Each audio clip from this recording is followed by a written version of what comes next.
सहनावतु सहनौ भुनक्तु सह वीर्यं करवावहै तेजस्विनावधीतमस्तु मा विद्विषावहै। ओम शांति शांति शांति। योग दर्शन की 24वीं कक्षा। योग दर्शन के प्रथम पाद समाधि पाद में 24वां सूत्र हम पिछली कक्षा में देख रहे थे, उसके भाष्य को देख रहे थे, जिसमें ईश्वर प्रणिधान इस सूत्र में आए ईश्वर शब्द की व्याख्या के लिए उन्होंने बताया कि क्लेश कर्म विपाक आशयी अपरामृष्ट पुरुष विशेष ईश्वर।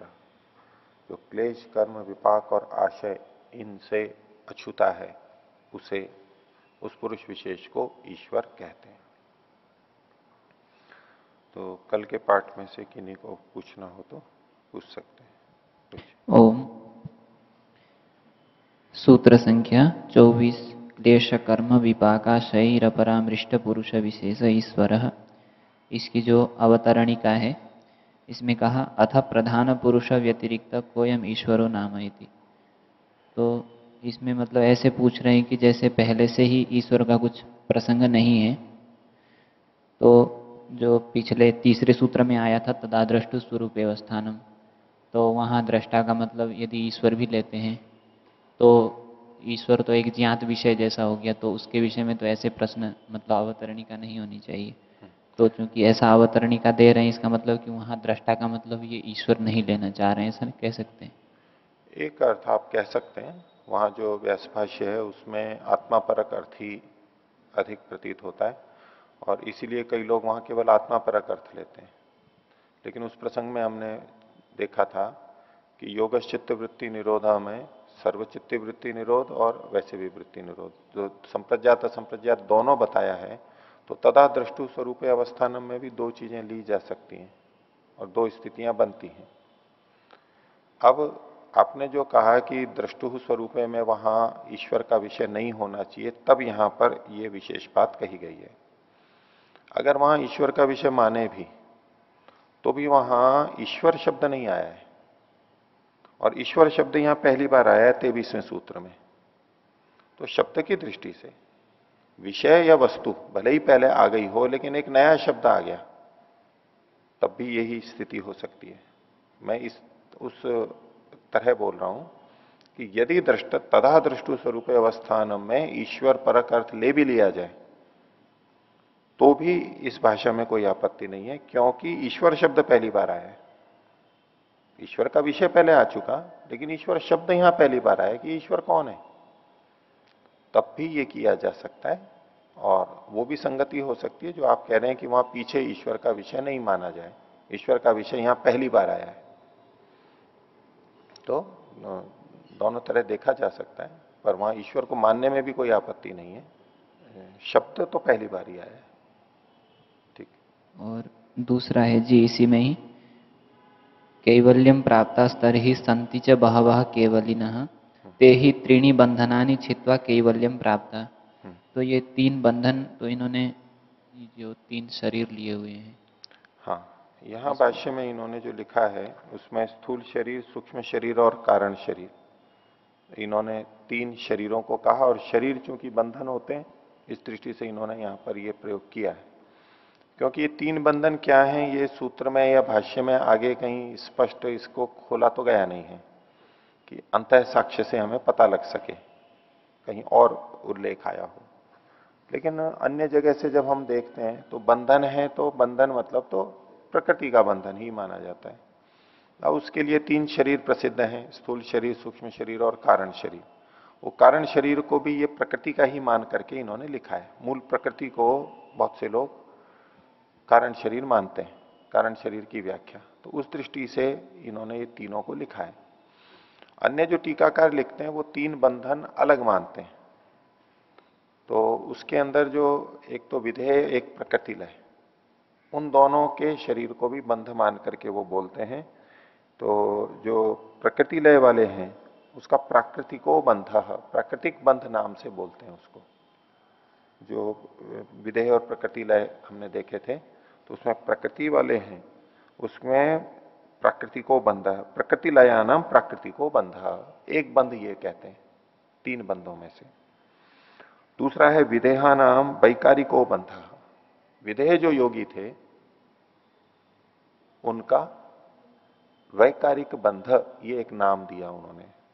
और तीसरा दिव्य दिव्य विषयाणाम विषयमाणाम दिव्य दिव्य विषय भाजाम, दिव्य दिव्य विषय भाजाम दक्षिणा बंध। तो ये अन्य टीकाकार तो ये 3 बंध बोलते हैं, प्राकृतिक बंध, दूसरा वैकारिक बंध और तीसरा दक्षिण बंध, दक्षिणा बंध। ये 3 बंध मानते हैं, वो भी व्याख्या उपलब्ध होती है। और वैसे हम चूंकि सत्वरस्तम हमारे बंधन के कारण है, प्रकृति का ही लेना है, तो सत्वरस्तम की दृष्टि से भी 3 बंध ले लिए जाते हैं। लेकिन कोई 3 बंध हैं, 3 बंधनानि चित्वा। ठीक है, और आप बोलिए। ओ आचार्य जी, जो यहाँ पर कहा ते ही त्रिगुणी बंधनानी, तो 3 बंधन, इनमें जो कारण शरीर है, तो कारण शरीर को यदि हम कर्माशय माने, उसके लिए कोई आधार चाहिए हमारे को। उसको हमें, मान लो हम शरीर कह रहे हैं, बंधन कह रहे हैं, तो बंधन हमारे कई कारणों से हो सकते हैं। तो कर्माशय हमारे एक बंधन का कारण है, मोटे तौर पे हम कहते हैं। हम कह सकते हैं संस्कार हमारे बंधनों का कारण है इत्यादि। ठीक है, तो उस दृष्टि से आप कर्माशय को ले रहे हैं कि वो भी एक बंधन का कारण है। हालांकि सांख्य दर्शन में ये चर्चा चलती है कि आखिर बंधन का कारण क्या है।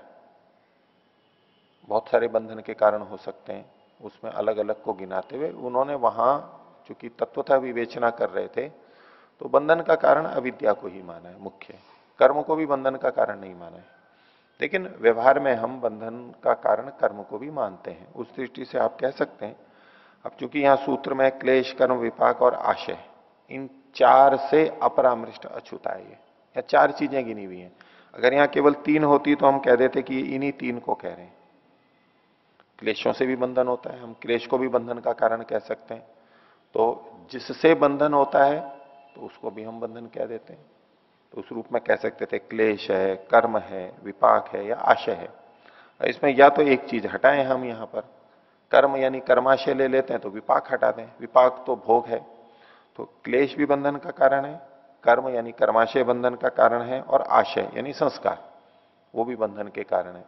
तो यहां जो 4 लिखे हुए हैं इनसे वो अछूता है, इनसे हटा हुआ है। तो एक विपाक को छोड़ के, हालांकि विपाक उसका नहीं होता है, चारों ही नहीं होते एक दृष्टि से, लेकिन बंधन की दृष्टि से देखें तो 3 को ले सकते हैं। उस दृष्टि से कर्माशय कोई संगति लगाए तो ले सकते हैं, लेकिन यहां ऐसा कोई खोला हुआ नहीं है कि भाई यही 3 है। ठीक है, अब ऐसे स्थलों में ऊहा काम करती है, अलग अलग दृष्टि से अलग अलग विद्वान संगति लगाते हैं वहां पर। बोलिए। हाँ, आप बोले रविशंकर जी। जी, 24वें सूत्र के भाष्य में तत्फल से भोक्ता इति ये आया था। तो यहाँ भोक्ता से कर्तृत्व स्वीकार करेंगे ऐसा माना जाए, या फिर कर्तृत्व से भोक्तापन स्वीकार किया जाए? भोक्तृत्व अलग है, कर्तृत्व अलग है, ये दोनों चीजें अलग अलग हैं। कर्तृत्व कर्तापन से जुड़ा हुआ है, करने वाला जो है उसमें कर्तृत्व देखते हैं, और जो भोगने वाला है उसमें भोक्तृत्व देखते हैं। यहां जिस तरह से कथन किया गया उसमें ये सारी चीजें यानी क्लेश, कर्म, विपाक और आशय, इसमें कर्म भी आ गया, ये पुरुष में विद्यमान नहीं है, पुरुष में नहीं है, आत्मा में भी नहीं है। परमात्मा तो इनसे अछूता है ही, परमात्मा तो इनसे अछूता है, और इनसे होने वाला भोग भी वो नहीं करता है। दोनों बातें हैं परमात्मा से जुड़ी हुई। और आत्मा के संदर्भ में देखेंगे तो क्लेश कर्म विपाक और आशय इन सबसे अछूता है वो भी, आत्मा भी, जीवात्मा भी, लेकिन वो इनके भोगों से युक्त हो जाता है। वो उसी की जय पराजय कही जाती है, क्योंकि तत्फल से भोगता, सही तत्फल से भोगता, वही फलों को भोगता है। अब परमात्मा के संदर्भ में क्या कहा इन्होंने पुरुष विशेष के लिए, यो ही अनेन भोगेन अपरामृष्ट, सब पुरुष विशेष है। अगर हम सूत्र की दृष्टि से देखें तो सूत्र में तो केवल इतना कहा है कि पुरुष विशेष वो है जो इन चारों से अछूता है। ठीक है, इतने में सूत्र हो गया पूरा। लेकिन इसमें अगली बात आती है, जो व्यास्य जिस ढंग से व्याख्या कर रहा है वो यूं कर रहा है, इसलिए कर रहा है कि एक इसमें छुपा हुआ प्रश्न है जिसका ये उत्तर दे रहे हैं कि भाई इन चार से तो प्रत्येक पुरुष छूटा हुआ है। क्लेश कर्म विपाक और आशय, इनसे तो चारों ही छूटे हुए हैं। अछूते तो चारों, इन चारों से अछूते तो हर आत्मा है, तो फिर तो हर आत्मा ही पुरुष विशेष हो जाएगा। तो इसमें क्या विशेषता है इस पुरुष विशेष में? तो उस संदर्भ में इन्होंने एक बिंदु को पकड़ लिया व्यास जी ने, बोले ठीक है, आत्मा क्लेश कर्म विपाक आशय से रहित है, ये आत्मा में रहते नहीं है, होते चित्त में ही है ये, लेकिन इनका भोक्ता, इनका फल प्राप्त करने वाला वो तो आत्मा ही होता है। सही तत्फल से भोक्ता ही थी, लेकिन परमात्मा इनका फल नहीं भोगता है। यहां जाके उन्होंने भेद किया एक चीज पे, यो ही अनेन भोगेन अपरामृष्ट, और पहले वाला था योत्रिषु वर्तमान स्वामिनी व्यपदिश्यते, सही तत्फल से भोक्ता ही थी। पुरुषे व्यपदिश्यन्ते तेज मनसी वर्तमान पुरुषे व्यपदिश्यन्ते, सही तत्फल से भोक्ता है थी। ये आत्मा के लिए सही तत्फल से भोक्ता लगेगा, और परमात्मा के लिए यो ही अनेन भोगेन, भोगेने मतलब फलेना अपरामृष्ट, अछूता है। इसको मुख्यता से लिया। अब इसको अगर हम सूत्रकार की दृष्टि से भी देखें तो चूंकि जीवात्मा, आत्मा इनके फल को भोगने वाला है, इसलिए क्लेश कर्म विपाक और आशय से वो अछूता नहीं है, उसे प्रभावित हो रहा है, इससे जुड़ा हुआ है। परमात्मा चूंकि इनके फलों को नहीं भोगता है, इसलिए वो क्लेश कर्म विपाक और आशय से अछूता है। ये अंतर हो जाएगा। ये स्पष्ट हुआ कि इसमें जो आत्मा है वो भोक्ता है। तो आपने जैसे कहा कि भोक्तापन अलग है और कर्तापन अलग है, तो क्या भोक्तापन तो किसी और में हो, कर्तापन किसी और में हो, कर्तापन किसी और में हो अथवा भोक्तापन किसी और में हो, ऐसा क्या संभव है? ऐसा न्याय की दृष्टि से ठीक नहीं है। न्याय व्यवस्था की दृष्टि से या कर्मफल व्यवस्था में कर्तृत्व और भोक्तृत्व एक का ही माना जाता है। ठीक है, नहीं तो अकृत का अभ्यागम और कृत की हानि, ये दोष। यदि करे कोई और भोगे कोई, करे कोई भरे कोई, तो क्या दोष आते हैं? एक तो किया तो जिसने है और भोग कोई और रहा है, तो उस दूसरे में अकृत, जो उसने नहीं किया है उसके भोग की प्राप्ति होने लगती है, ये दोष आता है एक बड़ा। और जिसने किया है वो भोग नहीं रहा है, भोग और कोई रहा है, तो कृत की हानि हो रही है। अकृत का अभ्यागम और कृत की हानि, ये जो दो बहुत बड़े दोष माने जाते हैं कर्मफल व्यवस्था में। अर्थात जो करता है वही भोगता है, ये एक अटल सिद्धांत है। ठीक है, इस स्तर पे जो हम बात कर रहे हैं वहां यही कहा जाएगा, जो करता है वही भोगता है। इस दृष्टि से आत्मा ही करता है और आत्मा ही भोगता है। हो गई बात? अब इसके अगली बात ले रहा हूं, इस स्तर पे तो यही कहा जाएगा। अब सूत्र में जो कर्म शब्द आया है, इसके लिए विचार कीजिए। क्लेश, अविद्यादि क्लेश, ये चित्त में रहते हैं। कर्म, अब कर्म के से दो तरह से अर्थ लिए जाते हैं। एक कर्म मतलब तो क्रिया, तो वो भी आत्मा में नहीं होती क्योंकि निष्क्रिय है पुरुष। वैसी क्रिया नहीं होती। अब ये क्रिया का मतलब है गतिशीलता कर्म के संदर्भ में। इस विषय में हम काफी चर्चा पहले कर चुके हैं। तो वो क्रिया आत्मा में नहीं होती, कर्म का एक अर्थ। कर्म का दूसरा अर्थ है कर्माशय। तो कर्माशय भी चित्त में रहता है, उसका लेखा जोखा जो भी है, अच्छा बुरा पाप पुण्य, उसका जो है वो चित्त में रहेगा, वो आत्मा में नहीं रहता है। तो आत्मा क्लेशों से भी अछूता है इस दृष्टि से कि उसका अधिकरण नहीं है, वो उसका निवास उपादान कारण अधिकरण नहीं है, क्लेश चित्त के अंदर है। कर्म यानी क्रिया वो चित्त, इंद्रिय, शरीर आदि में है, प्रकृति में है एक, और कर्माशय वो भी चित्त में है, दोनों अर्थ लेकर के। विपाक जो इन कर्म के अनुसार से फल मिलता है, उस फल के अनुरूप जो चित्त में, आत्मा तो हमेशा चित्त को ही देखता रहता है और कुछ नहीं, बाहर की चीजें तो चित्त में ही परिवर्तन लाती हैं, उसी को ही आत्मा देखता है, उसके लिए तो वही दृश्य है। आत्मा के लिए दृश्य तो चित्त ही है। अब जो भी परिवर्तन होगा वो उस दृश्य चित्त में ही होगा आत्मा की दृष्टि से। तो विपाक का मतलब है कि उसमें जो अनुकूलता प्रतिकूलता पैदा हो रही है वो चित्त में होगी। सुख दुख आत्मा ही भोगेगा, लेकिन सुख किसे कहेंगे, अनुकूलता किसको कहेंगे, तो हम कहते हैं कि भाई सत्व गुण की अधिकता है, प्रबलता है। वो सत्व गुण की प्रबलता कहां पर हुई है, चित्त में हुई है। इस दृष्टि से विपाक भी चित्त में है।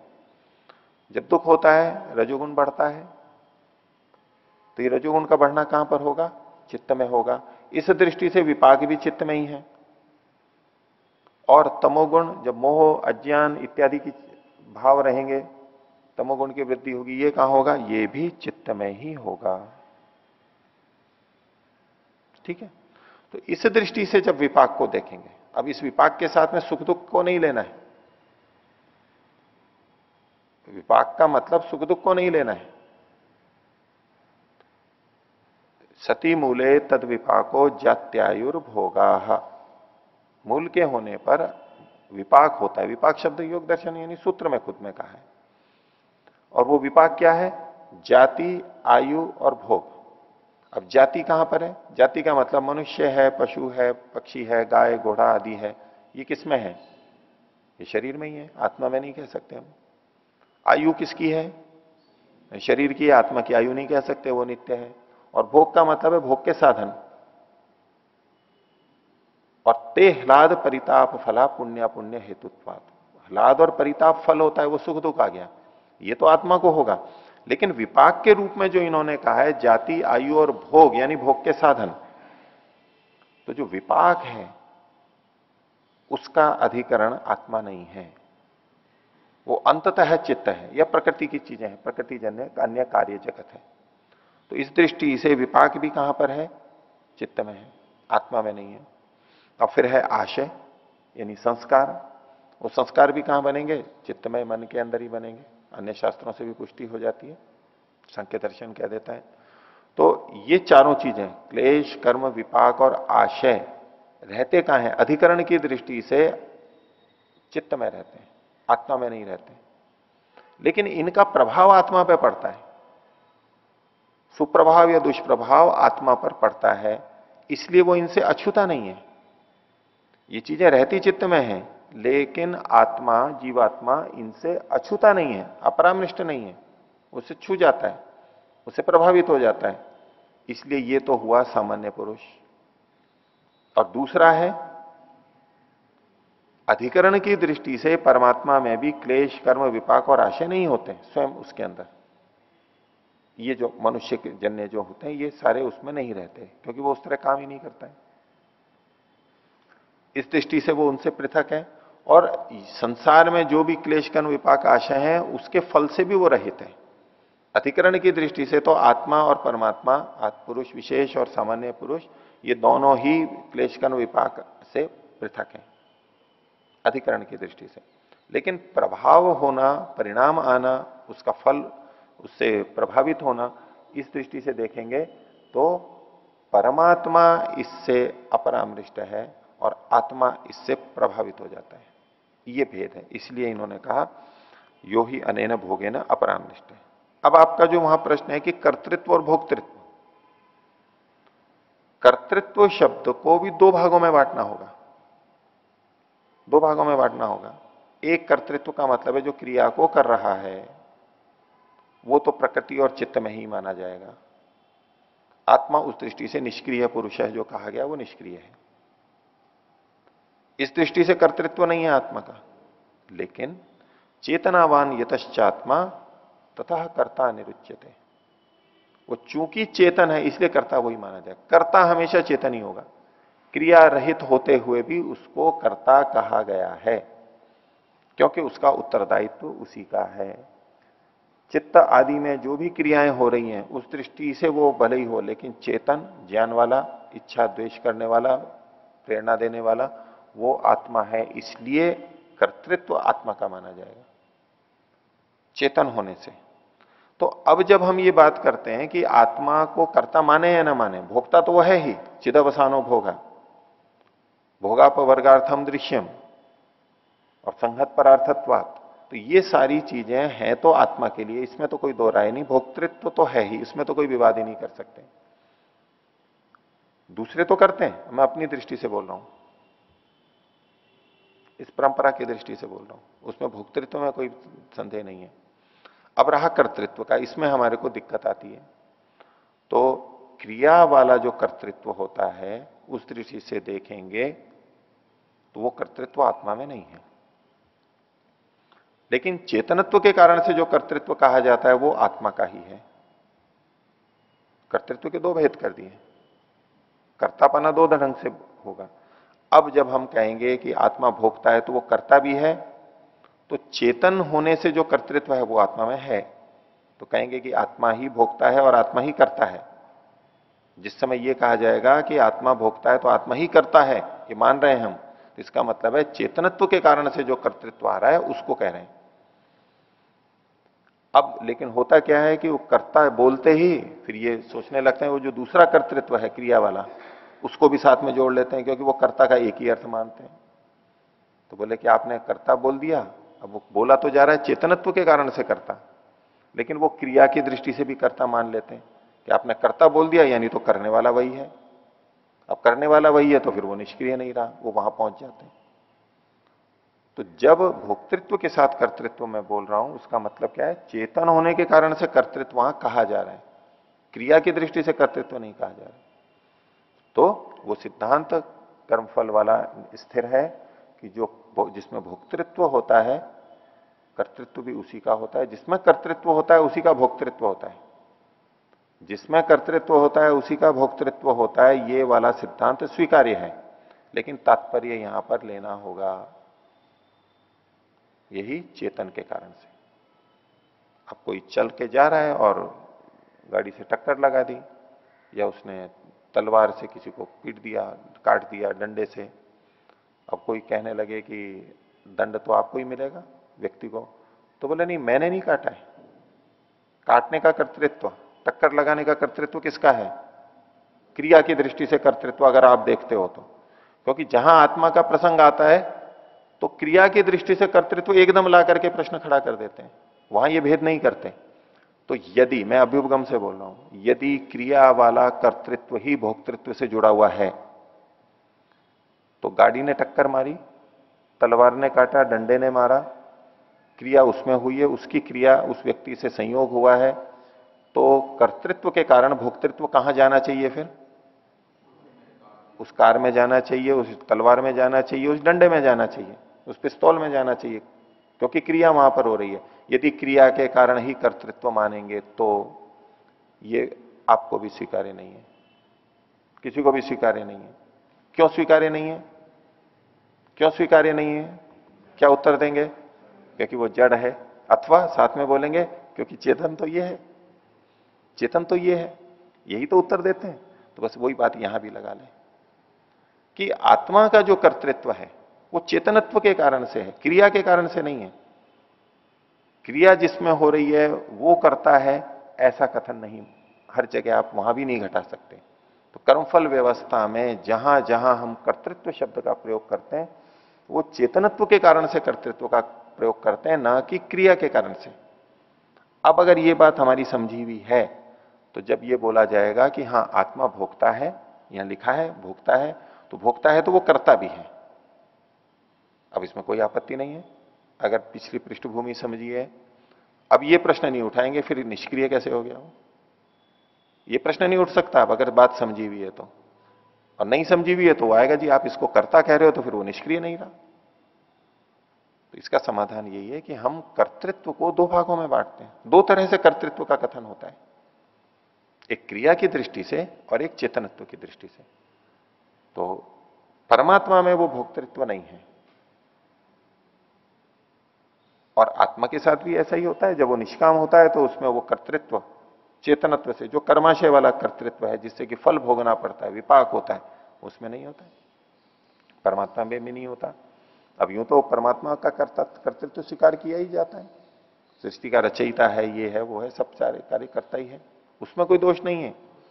लेकिन फिर भी वो कर्म से रहित है, मतलब सकाम कर्मों से रहित है। फिर भी वो कर्म से रहित है, अछूता है, यानी कर्माशय से रहित है।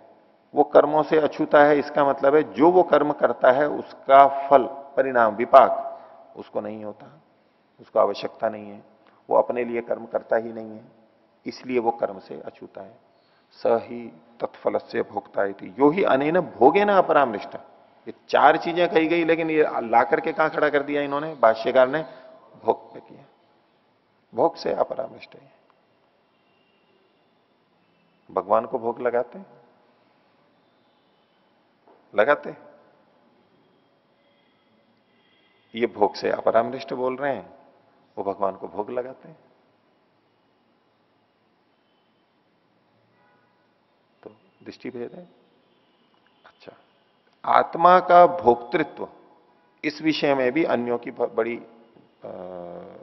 विपरीत स्थिति है, विभिन्नता है, मत भिन्नता है, बड़ी तगड़ी भिन्नता है। वो यूं कहते हैं कि ये भोक्तृत्व भी आत्मा में नहीं है, भोक्तृत्व भी चित्त में ही है, प्रकृति में ही है। जैसे कि यहां पर जब ये कहा गया कि तेज मनसी वर्तमान, मतलब कर्म विपाक आशय सब विपाक भी आ गया तो मन में है, आत्मा भोक्ता नहीं है, वो ये मानते हैं। उनको सबसे बड़ी आपत्ति क्या लगती है कि आत्मा को अपरिणामी नहीं कहा गया है, आत्मा में कोई परिवर्तन नहीं आता, वो सुख दुख से परे है, इस तरह की उनकी छवि वो स्वीकार करते हैं। तो बोले यदि आत्मा को भोक्ता मान लेंगे फिर तो वो परिणामी हो जाएगा। आत्मा को भोक्ता मान लिया तो परिणामी हो जाएगा। भोगता का है मतलब तो वो सुख दुख भोगेगा, कभी सुखी होगा कभी दुखी होगा, और सुखी और दुखी हुआ तो यानी परिणामी हो गया, बदलाव आ गया उसमें। तो इसलिए सुख दुख भी आत्मा का नहीं माना जाएगा, वो तो चित्त का ही माना जाएगा। इसलिए आप अन्य टीकाकारों को, कईयों को देखिए, प्राचीन को, वो ऐसी ही व्याख्या करते हैं। तो परंपराएं हैं बड़ी बड़ी, वो यही करते हैं कि ये सुख और दुख आत्मा को नहीं आता, चित्त तक ही रहता है, भोग ही रहता है। आत्मा तो बिल्कुल अछूता है, निर्लिप्त है, उसको कोई प्रभाव नहीं पड़ता। अब दूसरी चीजें वहां नहीं देखते वो कि चिदवसानो भोग लिखा हुआ है, उसको नहीं देखते। उन्होंने एक बात पकड़ ली, अब अन्य श्रुतियों से, शास्त्रों से विपरीतता आ रही है, ऋषि ग्रंथों से विपरीतता आ रही है, जिनको वो भी मानते हैं, उसको नहीं देखते अब वो। अब उनको एक बात पकड़ में आ गई, बस एक बात पकड़ ली उन्होंने कि आत्मा अपरिणामी है, चिति शक्ति अपरिणामी है। ठीक बात है, अपरिणामी है, ये तो सभी मानते हैं। अब सुख और दुख के होने को परिणाम माना जाए या ना माना जाए, वो कहते हैं परिणाम है ये तो सुख दुख नहीं होगा। फिर आत्मा के फिर लक्षणों में क्या है, फिर चेतनता भी क्या है आत्मा की, भाई चेतनता है, और चेतनता में भी आप कहो कि चेतनता को ज्ञान तो होगा, अनुभव तो होगा, वो अनुभव तरह तरह की चीजों का होगा, रूप का, रंग का, रस का, ये सब कुछ होगा या नहीं, अनुभूति होगी या नहीं। तो उस वो चेतन तो मान रहे हो, चिति शक्ति, उसमें भी ज्ञान का भेद हो रहा है, तो वो भी परिणामी हो गया। फिर तो आप सुख दुख को हटा भी लो, भोग को हटा भी लो, तो ज्ञान जो उसका मुख्य गुण है, उसके कारण भी तो भिन्नता हो रही है, तो परिणामी क्यों नहीं मान लेते उसको आप? तब क्यों नहीं आपत्ति आती? फिर तो कहो कि वो चेतन भी नहीं है, क्योंकि अगर चेतन मान लिया तो परिणामी हो जाएगा, ज्ञान गुण मान लिया तो परिणामी हो जाएगा। वहां तो नहीं अड़ते, वो सुख दुख पे बहुत अड़ते हैं। तो हमें ऋषिकृत ग्रंथ हैं, उसमें जब हमें एक बात मिल गई कि वो चिदवसानो भोगा, भोग की समाप्ति चेतन तक होती है, चेतन के लिए ही है। और भोगापवर्गार्थम दृश्यम, ये किसके लिए है? भोग के लिए। किसके लिए? आत्मा के लिए। और सुख दुख आत्मा के गुण हैं, और उसको अपरिणामी भी कहा जा रहा है। तो इसका सीधा सा अर्थ है कि सुख और दुख के भोग से आत्मा परिणामी नहीं होता।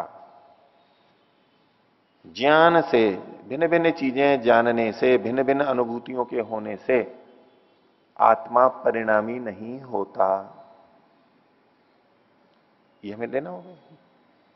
ये इसके अपने स्वभाव हैं, उसमें ये परिवर्तन हो रहा है। इससे आत्मा में वैसा परिवर्तन नहीं होता रचनात्मक कि वो सड़ने लग रहा है, उसमें क्षीणता आ रही है, जैसे कि अणु परमाणु या निर्मित कार्य द्रव्य होते हैं।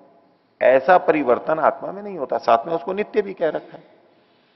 तो इसलिए हम वैदिक सिद्धांत की दृष्टि से और सब ऋषियों के जो वचन है उसका जो तालमेल, कि हम कोई ऐसी मान्यता ना मान ले जिससे कि उनका विरोध आ जाता है, ऐसा नहीं मान सकते हैं एक बात को पकड़ करके। तो इस दृष्टि से आत्मा भोक्ता है, ये हमारे को एकदम स्पष्ट पता लगता है।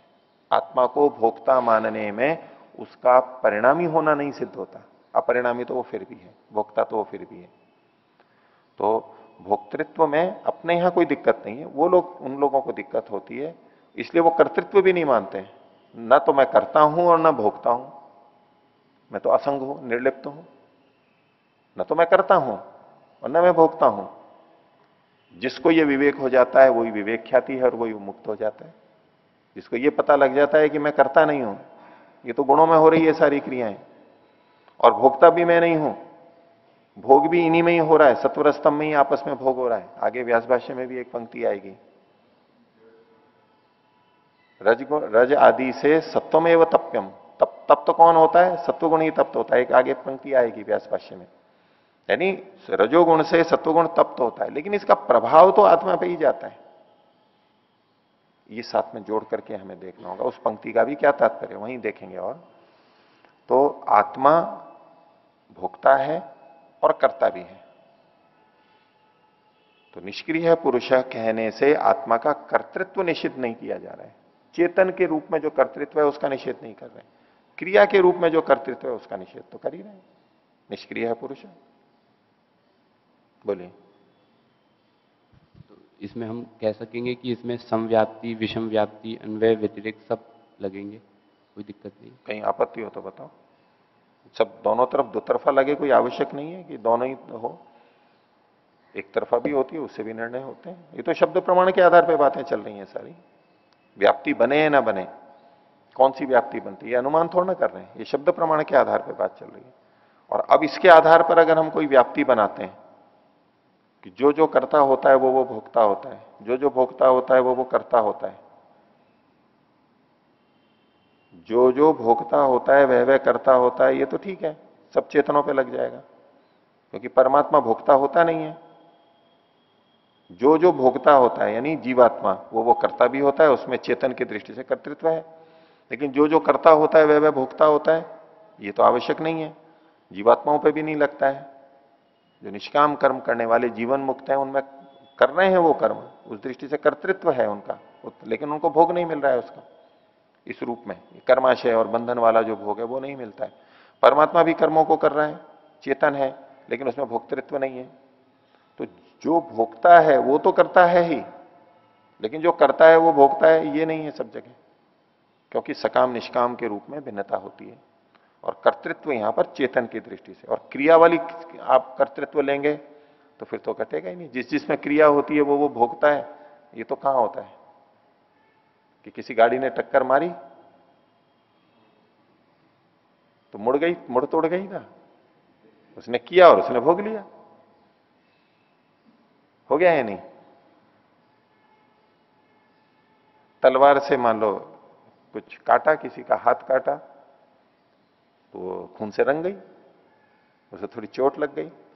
चाकू से हमने सब्जी काटी तो काटते काटते धीरे धीरे घिस जाती है, वो घोटी हो जाती है, मोटी हो जाती है, फल आ गया ना उसमें। जो करता है वो भोगता है नहीं। जिस चाकू से आम काटेंगे वो आम के रस से लिप्त हो जाएगा, जिस चाकू से आम नहीं काटेंगे वो आम के रस से लिप्त नहीं होगा। जो करता है वो भोगता है। ठीक है, अगर आप इस रूप में देख रहे हो तो ठीक है, लेकिन इसको हम फल नहीं मानते। ये तो परिणाम प्रभाव है, ये तो जड़ वस्तुओं में। जिस संदर्भ में हम फल की बात कर रहे हैं, कर्तृत्व की बात कर रहे हैं, उसके लिए हमको ये भेद रख करके स्पष्टता से चलेंगे तो कोई दिक्कत ही नहीं है, नहीं तो उलझन रहेगी। ठीक है, बोलिए। आचार्य जी, अभी आपने कहा था कि सुख दुख का अनुभव आत्मा करता है और उसको गुण मान लिया हमने, तो फिर शब्द स्पर्श रूप का अनुभव भी तो आत्मा करता है, तो वो भी गुण उसके मानने पड़ेंगे हमें इस हिसाब से? नहीं, देखिए मैंने ये नहीं कहा कि आत्मा सुख दुख का अनुभव करता है इसलिए सुख दुख आत्मा के गुण हैं। इस शब्द के, इस वाक्य के दो तरह से अर्थ निकलते हैं। एक तो ये अर्थ निकलता है जो आप ले रहे हो कि सुख और दुख ये गुण आत्मा में ही रहते हैं, सुख और दुख गुण आत्मा में ही रहते हैं। चूंकि आत्मा सुख और दुख को भोगता है इसलिए सुख दुख गुण आत्मा के हैं। तो बोले इसी तरह से आत्मा रूप को भी देखता है, स्पर्श भी करता है, उसको भी जानता है, तो ये शब्द स्पर्श रूप रसगंध भी आत्मा के गुण होने चाहिए, ये इनका कथन है। सुख दुख का ज्ञान उसको होता है, ठीक है, लेकिन सुख दुख उसके अपने अंदर नहीं रहते, उसका ज्ञान होता है। इसी तरह से शब्द स्पर्श रूप रस गंध का ज्ञान आत्मा को होता है। शब्द आत्मा में शब्द स्पर्श रूप रस गंध को जानने की सामर्थ्य है, ये उसका गुण है, लेकिन शब्द स्पर्श रूप रस गंध उसके अपने नहीं है। ऐसे ही सुख दुख को अनुभव करने की सामर्थ्य आत्मा की अपनी है, लेकिन सुख और दुख उसके अपने नहीं है कि वो सदा सुखी दुखी होता रहेगा। ठीक है, इनको अनुभव करने की जो सामर्थ्य है वो तो आत्मा में है, और जहां सुख दुख इच्छा द्वेष प्रयत्न और ज्ञान ये आत्मा के गुण बताए गए, ये अनुमान के लिए है कि इनसे जहां जहां सुख दुख हो रहा है वहां वहां आत्मा होती है, ये हमें अनुमान से पता लगता है। उसका ये नहीं कथन है कि सुख दुख आत्मा के अंदर ही रहते हैं। फिर उसमें वो नए प्रश्न खड़े हो जाते हैं कि यदि आत्मा के ही सुख दुख गुण है तो आत्मा सुख दुख से कभी हट नहीं सकता, उसके अपने गुण है, वो नैमित्तिक नहीं है, उसके अपने स्वाभाविक हैं। आत्मा के अपने गुण हैं यानी उसके स्वाभाविक हैं, वो स्वाभाविक गुण तो कभी हटते नहीं है, और स्वाभाविक गुण को हटाने के लिए प्रयत्न भी नहीं किया जाता है, कर भी नहीं सकते। ठीक है, वो सारी आपत्ति एक बहुत बड़ा उसके ऊपर भी मतभेद है, काफी लंबे लेख मालाएं चली हैं इसके ऊपर, सुख दुख किसका गुण है।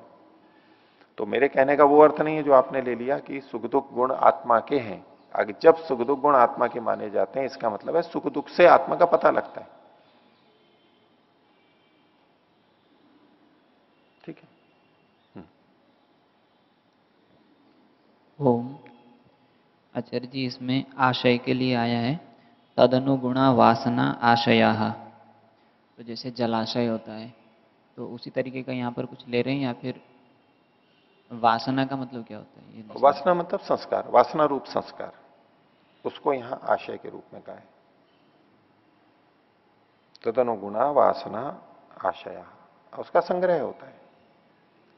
तो क्लेश कर्म विपाक, इन तीनों और तीनों से अलग आशय, इनसे क्लेश से भी संस्कार बनते हैं, कर्म से भी बनते हैं और विपाक से भी बनते हैं, तीनों का प्रभाव पड़ता है।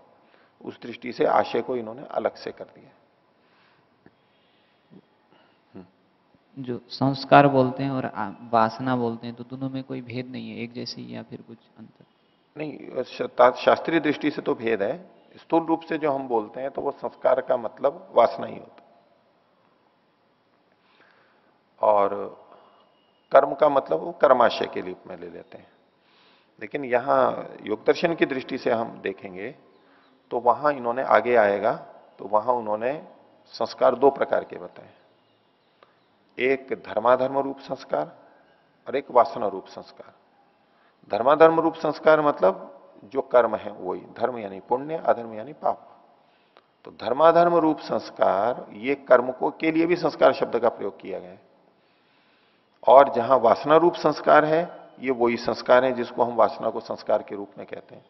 तो संस्कार शब्द तो दोनों के लिए प्रयोग किया जा रहा है शास्त्र में, लेकिन हमारे यहां लोक में जो प्रचलित है, हम संस्कार से वासना रूप संस्कार ही बोलते हैं, क्योंकि संस्कार बोलेंगे तो दो तरह के संस्कार आएंगे। फिर उनमें से कौन सा संस्कार कह रहे हो, तो या तो हम विशेषण लगा के बोलें धर्माधर्म रूप संस्कार, या कहें वासना रूप संस्कार। अब इस शास्त्र में जब संस्कार शब्द आएगा तो हम वहां कह सकते हैं कि ये वासना रूप संस्कार है या धर्माधर्म रूप संस्कार है। जैसा कि हमने भव प्रत्यय के संदर्भ में देखा था, आप ही ने पूछा था शायद कि ते ही स्व संस्कार मात्रोपयोग है ना, ये स्व संस्कार है, तो संस्कार का मतलब यहां पर वासना रूप संस्कार है या कर्माशय रूप संस्कार है, धर्माधर्म रूप संस्कार है? तो उसमें उन्होंने कहा था ये वासना रूप संस्कार है। फिर नीचे कहा था स्व संस्कार विपाकम तथा जातीयकम अतिवाहयंती। अब यहां फिर संस्कार शब्द आया है, तो चूंकि विपाक शब्द यहां जुड़ा हुआ था इसलिए हम यहां धर्माधर्म रूप संस्कार कहते हैं, क्योंकि वहां जो आगे कहा गया धर्माधर्म रूप संस्कार क्या होते हैं? जो विपाक के हेतु होते हैं। धर्माधर्म रूप संस्कार विपाक के हेतु, विपाक के कारण होते हैं। विपाक वही जाति आयु भोग, उसके जो कारण होते हैं, जिनके आधार पर जाति आयु भोग मिलते हैं, वो धर्माधर्म रूप संस्कार होते हैं। ठीक है। और वासना रूप संस्कार है, उसके लिए कहा ये स्मृति और क्लेश के हेतु होते हैं, क्योंकि संस्कार है तो उससे स्मृति आती है। वो स्मृति की वृत्ति के संदर्भ में हम देख ही चुके हैं, विभिन्न वृत्तियों के होने पर संस्कार पड़ते हैं और संस्कारों से वृत्ति आती है। तो जो स्मृति का हेतु है वो संस्कार वासना रूप संस्कार है, और क्लेश का भी हेतु होता है वो, क्योंकि जिस क्लेश से युक्त होकर के वो संस्कार है, जब वो वृत्ति रूप में आता है तो वही क्लेश फिर उभरते हैं। ठीक है। तो दो तरह के संस्कार हैं यहां शास्त्र की दृष्टि से। लोक व्यवहार में आजकल जो हम लोग बोलते हैं वह संस्कार मतलब वासना रूप संस्कार ही लेते हैं। विशेष कथन होता है तो विशेषण लगा देते हैं, नहीं तो संस्कार यानी तो वासना रूप संस्कार, और उसके लिए तो हम कर्माशय बोलते हैं। लोक में भी कुछ जगह मैंने बहुत पहले कुछ लोगों के मुंह से ऐसा भी सुना, जैसे किसी के लिए कहते हैं कि देखो कितना इसका, मान लो किसी परिवार से बहुत सारे बच्चे हैं, परिवार में बच्चियां हैं, किसी की किसी घर में शादी हुई, किसी की किसी घर में शादी हुई, कहीं अधिक संपन्नता है, कहीं कम संपन्नता है, कहीं पति ऐसा मिला, कहीं ऐसा मिला। इसी तरह से पत्नी के लिए भी है कि उसका कहां से संबंध हुआ, किस परिवार से हुआ। तो कहते हैं अपने अपने संस्कार हैं। इस स्थिति में भी क्यों ये हो रहा है? बोले अपने अपने संस्कार हैं। अब यहां संस्कार शब्द किसके लिए प्रयोग हो रहा है? कर्माशय के लिए, उनके अनुसार। ये सारे के सारे हमारे कर्माशय के अनुसार होते हैं ऐसा नहीं कह रहा हूं मैं तो उनके शब्द के प्रयोग को बता रहा हूं, ऐसा प्रयोग करें। अब ये वासना रूप संस्कार से उनका अभिप्राय नहीं है, तो ये शब्द भी लोक के अंदर संस्कार शब्द कर्माशय के लिए भी प्रयोग होता है, जैसा शास्त्र में हो रहा है। पर आजकल जो हम लोग प्रयोग करते हैं उसमें संस्कार का मतलब वासना रूप संस्कार ही बोलते हैं प्राय करके। जो मैं बोलता हूं या यहां जो बोला जाता है कर्माशय वाला अलग हो जाता है। इसमें जो तदनुगुण आया है तो ये तत् के द्वारा जो पहले बताए चार चीजें वो लिए जाएंगे। तीनों शुरू के जो तीन है उसके अनुरूप होते हैं। इसके लिए आप पुष्टि के लिए देखना चाहें तो मैं आपको एक प्रमाण बताता हूं। साधन पाद का 13वां सूत्र, हाँ ये है, ठीक है, 13वां सूत्र है और इसका भाष्य तीसरा अनुच्छेद है। राजवीर जी वाली हो जिनके पास में, तो मेरे में पृष्ठ संख्या 95 है, पुराने वाला। देखिए इसके अंदर आप सती मूले तद विपाको जात्याय रूप होगा, ये 13वां सूत्र है। ठीक है। इसके भाष्य में तीसरा अनुच्छेद देखिए, तस्मा जन्म प्रायणांतरे, मिल गया। इसके नीचे 4, 5, 6 पंक्तियां नीचे आई, ये बहुत बड़ा अनुच्छेद है। इसके बीच में देखिए, ये बीच के अंदर शब्द है क्लेश कर्म विपाकानुभव निर्वर्तिताभिस्तु वासना भी। क्लेश कर्म विपाक अनुभव निर्वर्तिताभिस्तु वासना भी, मिल गया। तो अब देखिए इसमें बिल्कुल वही बात कही गई है। क्लेश शब्द आई गया, कर्म शब्द आया, विपाक आया, तीन चीजें आई हैं। इनके अनुभव से, अनुभव निर्वर्तिता अभिस्तु, इनके अनुभव से जो उत्पन्न हो रहे हैं, कौन से? वासना भी, वासनाओं के द्वारा। अर्थात क्लेश कर्म विपाक के द्वारा वासनाएं उत्पन्न हो रही हैं, ये हमारे को अंतः साक्ष्य यहां पर पुष्टि हो रही है। ऐसा ही यहां पर भी हम लेंगे। इस पंक्ति में अगर हमें संदेह है तो तदनुगुणा वासना आशय, क्योंकि इसमें तत् शब्द है। अब संस्कृत की दृष्टि से इसको तत् शब्द को कुछ लोग विपाक के साथ जोड़ देते हैं, अभी एक वचन मान करके, और तीनों के साथ भी जोड़ सकते हैं। तदनुगुणा वासना संदेह का स्थल है ना तत् शब्द समास की दृष्टि से। तो इस अंतः साक्ष्य से हमें पता लगता है कि यहां तत् का मतलब ये तीनों ही ग्रहण कर रहे हैं भाष्यकार। और ये हम वैसे भी व्यवहार में देख सकते हैं कि जिस समय हम क्लेश से युक्त होते हैं उसका भी संस्कार पड़ता है। अभी ना तो कोई कर्म कर रहे हैं वैसा, विचार के रूप में है। कर्माशय वाला कर्म कुछ नहीं कर रहे हैं, केवल विचार कर रहे हैं। क्लेश और कर्म, अब कोई यूं कह सकता है जी जिस समय क्लेश उभर रहे हैं यानी अविद्या अस्मिता राग द्वेष उभर रहा है तो ये भी एक मानसिक कर्म हो गया, तो कर्म से अलग क्यों लेंगे? नहीं, जिससे कर्माशय बनता है वो कर्म शब्द है यहां पर। अब क्लेश है, क्लेश जिस समय मन में हो रहे हैं विचार के रूप में आ रहा है, उससे कर्माशय नहीं बनेगा, उससे संस्कार तो बन जाएगा, ये आशय तो बनेगा, एक कर्माशय नहीं बनता है उससे।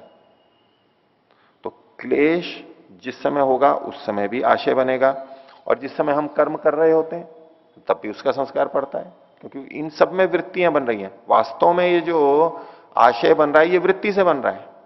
जो पीछे इन्होंने वृत्ति संस्कार चक्र के लिए कहा था, संस्कार बन रहा है वृत्ति से बनता है, लेकिन यहां क्या कह रहे हैं? क्लेश कर्म और विपाक से संस्कार बन रहा है, आशय बन रहा है। उसका मतलब क्या है साथ में छुपी हुई बात कि जिस समय क्लेश होते हैं तो वो वृत्ति रूपी होते हैं। तो वास्तव में यहां पर भी क्लेश से जब वासना, क्लेश से जब आशय या वासना बन रही है, संस्कार बन रहे हैं, वो भी वृत्ति से ही बन रहे हैं। जिस समय कर्म कर रहे हैं उससे भी वासना बन रही है। कर्म करने से जो कर्माशय बन रहा है वो एक अलग चीज हो गई, वो धर्माधर्म रूप संस्कार है। वासना रूप संस्कार, आशय वहां भी बन रहा है, आशय का मतलब यहां वासना लिया है। तो जिस समय हम कर्म कर रहे होते हैं उस समय भी चित्त में वृत्ति तो आ ही रही है, कुछ भी कर रहे हो आप, अच्छी बुरी जैसी भी कुछ ना कुछ वृत्ति चली रही है। तो कर्म से जो आशय बन रहा है यानी वासना बन रही है, ये भी वास्तव में वृत्ति से ही बन रही है। हो गया। अब तीसरा है विपाक, तो जिस समय हम फल भोग रहे हैं उस समय भी चित्त में कोई ना कोई वृत्ति तो रहती है। तो विपाक से भी जो आशय या वासना बन रही है, संस्कार बन रहे हैं, वो भी वास्तव में वृत्ति से ही बन रहे हैं। तो वृत्ति से संस्कार बनते हैं, ये तो एक मौलिक बात हो गई। अब क्लेश कर्म और विपाक, इसमें वृत्तियां रहती हैं, ये यहां कहा नहीं गया है, जो पहले से स्पष्ट है, पर यहां कहा जा रहा है क्लेश कर्म और विपाक से आशय होता है, बनता है, वासना बनती है, उसके अनुभव से। जो मैंने आपको 2:13 का जो बताया व्यास भाष्य की पंक्ति, इन 3 के अनुभव से जो बनती है ऐसी वासना, प्रसंगमा वासना का चल रहा है, लेकिन उसके विशेषण के रूप में बताया कि देखो वासनाएं कैसे कैसे बनती हैं, उसके लिए स्पष्ट किया। तो तत् का मतलब तीनों का ग्रहण करेंगे यहां पर। तो जैसे कर्माशय बोलते हैं तो वहां भी आशय आता है, तो उसको भी कर्म के संस्कार या कर्म की वासना बोल सकते हैं? नहीं, उसको कर्म की वासना नहीं बोल देंगे, वो धर्माधर्म संस्कार, संस्कार शब्द का तो प्रयोग कर लेंगे वहां पर, लेकिन वासना शब्द का प्रयोग उसके लिए नहीं करते हैं। वासना शब्द का प्रयोग तो वासना रूप संस्कार के लिए ही करेंगे। उसको हम कर्माशय, आशय शब्द तो आ रहा है वहां पर, लेकिन यहां सूत्र में आशय का मतलब क्या है उसी को तो व्यास जी ने खोला है। तदगुणा वासना आशय, यहां आशय का मतलब वासना का मतलब है, कर्माशय नहीं कहना चाहते हैं। ये आशय का मतलब कर्माशय नहीं कहना चाह रहे हैं, ठीक है। यहां मतलब वासना ही, वासना रूप संस्कार कहना चाहता है। वासना का जो आशय है, वासना आशय, स्पष्ट किया है इन्होंने, भ्रांतिजनक था उसको स्पष्ट किया है भाष्यकार ने, ठीक है। आगे देखिए, बोलिए। 22वें सूत्र में, 21वें 22वें सूत्र में जो अधिमात्र उपाय की चर्चा आई थी, तो उपाय से हम श्रद्धा, वीर्य, स्मृति आदि को ले रहे हैं। तो जिसके अंदर श्रद्धा है, उत्साह है, तो ऐसी स्थिति में एक स्थिति बन रही थी कि उसमें मंद संवेग भी था, मृदु संवेग भी था। तो जिसमें उत्साह अच्छा है, इच्छा अच्छी है, तो तीव्रता नहीं हो, ऐसा उदाहरण नहीं देखने को हो सकता है। वेग तो खूब है करने के लिए, उत्साह तो बहुत है, श्रद्धा वीर्य स्मृति समाधि वो तो है, श्रद्धा है, उत्साह भी खूब है, लेकिन शीघ्रता नहीं है उसके लिए, करने के लिए। करना तो बहुत चाहता है, ये हो जाए वो हो जाए करूं, लेकिन तीव्रता नहीं है। ये भेद तो करना पड़ेगा हमारे को,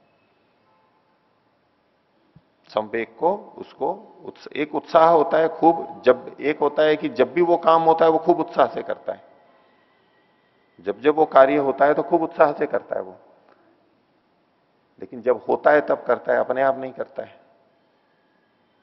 जब कार्य होता है तब तो खूब उत्साह, खूब खूब खूब उत्साह से करेगा, वो साल में एक ही बार कर रहा है भले ही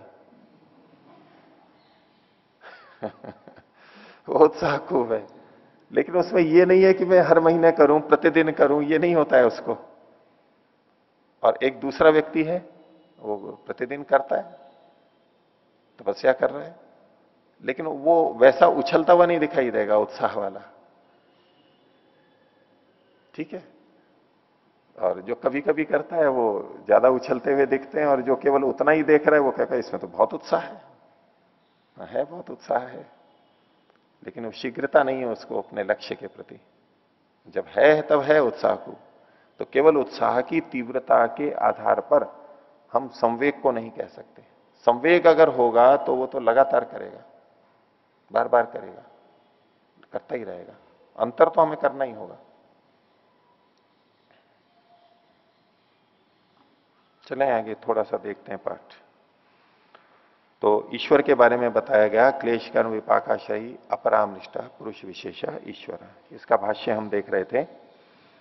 तो उसमें परमात्मा सदैव मुक्त सदैव ईश्वर, यहां तक हमने देखा था। आगे देखिए, यो सौ प्रकृष्ट सत्वोपादानात् ईश्वर से शाश्वती का उत्कर्ष सकिम सनिमित्त आहोस्वित निर्निमित्ता इति। तो बोले जो यह है प्रकृष्ट ज्ञान वाले प्रकृष्ट सत्व का जो उपादान है, यानी ईश्वर आधार है, जो ईश्वर, उसका जो ये शाश्वतिक उत्कर्ष है, सदा रहने वाला उत्कर्ष है, वो परमात्मा का सदा रहने वाला उत्कर्ष क्या है? वो सदैव मुक्त, जो पीछे कहा सदैव ईश्वर सदैव मुक्त, वो सदा मुक्त है और सदा ही ऐश्वर्य को प्राप्त है। ये उसका शाश्वतिक उत्कर्ष है, हमेशा मुक्त रहता है, कभी बंधन में आता ही नहीं है। तो ये जो इसका शाश्वतिक उत्कर्ष है, आपने ये कथन किया सकिम सनिमित्त, क्या इसमें कोई प्रमाण है आपके पास में? निमित्त मतलब यहां पर प्रमाण लेंगे। सकिम सनिमित्त आहो से निर्निमित्त, अथवा बिना प्रमाण के वैसे ही आप बोल रहे हो। ये परमात्मा का नित्य उत्कर्ष है, शाश्वतिक उत्कर्ष है, वो सदैव मुक्त है, ये किस आधार पे बोल रहे हो आप? अन्य जीवों का तो आपने अलग अलग कर दिया, पहले बंधन था बाद में बंधन होगा इत्यादि। इसका ये नित्य उत्कर्ष है, इसका प्रमाण क्या है? तो क्या तस्य शास्त्रम निमित्तम, इसका प्रमाण कौन है? शास्त्र इसका प्रमाण है। शास्त्र कौन? वेद है, अथवा हम ऋषिकृत ग्रंथों को भी ले सकते हैं। इसके लिए कोई प्रत्यक्ष प्रमाण पूछने लगे नहीं बनेगा। क्या प्रमाण है इसमें? शास्त्र प्रमाण है इसके अंदर। तो बोले अच्छा, शास्त्र को आप प्रमाण कह रहे हो, शास्त्र का क्या प्रमाण है? तो इसलिए आगे पूछा शास्त्रम पुनः किम निमित्तम, ये जो शास्त्र है, वेद है, जिसके आधार पे आप ये कह रहे हो कि परमात्मा सदैव मुक्त रहता है, इसका क्या प्रमाण है? ये सही बात कह रहा है, इसका क्या प्रमाण है? तो उसके कहा प्रकृष्ट सत्व निमित्तम, वो जो प्रकृष्ट सत्व परमात्मा है उसका वो ही प्रमाण है इसका, क्योंकि वो उसके द्वारा निर्मित है। ईश्वर सदैव मुक्त है, इसके लिए क्या प्रमाण है? वेद प्रमाण है, और कोई प्रमाण नहीं हो सकता। वेद का प्रमाण क्यों है? क्योंकि वो परमात्मा के द्वारा बना हुआ है, उस प्रकृष्ट सत्व के द्वारा बनाया हुआ है, इसलिए शास्त्र का प्रमाण है। परमात्मा के द्वारा वेद की रचना हुई, उसने वेद का ज्ञान दिया, इसलिए उसमें जो लिखा है वो हमारे लिए परम प्रमाण है, इसलिए हम कहते हैं परमात्मा नित्य मुक्त है। तो शास्त्रम पुनः किम निमित्तम, तो प्रकृष्ट सत्व निमित्तम। तो बोले ये जो दोनों में संबंध है ये कैसा है? तो बोले कि एतयो शास्त्रयोत्कर्षयो ईश्वर सत्व वर्तमान है। ये जो शास्त्र और उत्कर्ष, उत्कर्ष भी परमात्मा में ही वर्तमान है और शास्त्र भी परमात्मा में ही वर्तमान है, दोनों परमात्मा में वर्तमान है। एतयो शास्त्रोत्कर्षयो ईश्वर सत्व वर्तमान है, ईश्वर रूपी तत्व के अंदर जो वर्तमान है, इन दोनों का अनादि संबंध है, आपस में अनादि संबंध है। कोई कहने लगे यहां निमित्त का मतलब ये होता है ना, जैसे पहले नहीं हो और अब हो जाए, और नैमित्तिक चीजें होती है ना, अनित्य होती है, भाई कभी ना कभी प्रारंभ हुआ है। भाई ईश्वर सदा मुक्त है, ये शास्त्र के निमित्त से पता लगा, यानी उससे पहले वो नित्य मुक्त नहीं था। या शास्त्र परमात्मा के द्वारा बनाया गया है तो पहले तो नहीं था, अभी बनाया है परमात्मा ने कभी, तो वो भी शादी हो गया, ऐसा कोई कह सकता है। तो उसके लिए ये कह रहे हैं कि इन दोनों के बीच में जो संबंध है वो अनादि है, क्योंकि इन दोनों का आधार वही एक ही परमात्मा है। शास्त्र का आधार अधिकरण उपादान कारण परमात्मा है, यानी ये जो ज्ञान है, वेद ज्ञान है, उसका अधिकरण परमात्मा है, और परमात्मा सदैव मुक्त है, ये जो ऐश्वर्य है परमात्मा का, वो भी उसी में ही विद्यमान है, दोनों एक ही में विद्यमान है। तो इसलिए, और वो दोनों नित्य हैं, स्वाभाविक है। तो इन दोनों के बीच में जो संबंध है वो भी नित्य है। शास्त्र से परमात्मा के उत्कर्ष का पता लगेगा और परमात्मा के उत्कर्ष का ज्ञान हमें शास्त्र से होगा। शास्त्र की प्रामाणिकता इसीलिए है क्योंकि वो परमात्मा जैसे उत्कृष्ट सत्व से बना हुआ है, सर्वज्ञ से बना हुआ है, सर्वव्यापक से बना हुआ है, उसके द्वारा आया है, इसीलिए इसकी भी प्रामाणिकता है। तो ये जो आपस में एक दूसरे का संबंध है ये नित्य है। ऐसा नहीं कहेंगे कि इससे ये हुआ और उससे वो हुआ फिर और कुछ लाएंगे, ये दोनों परमात्मा में है, इसलिए इनका नित्य संबंध है। इतना ही रखते हैं। प्रणव तो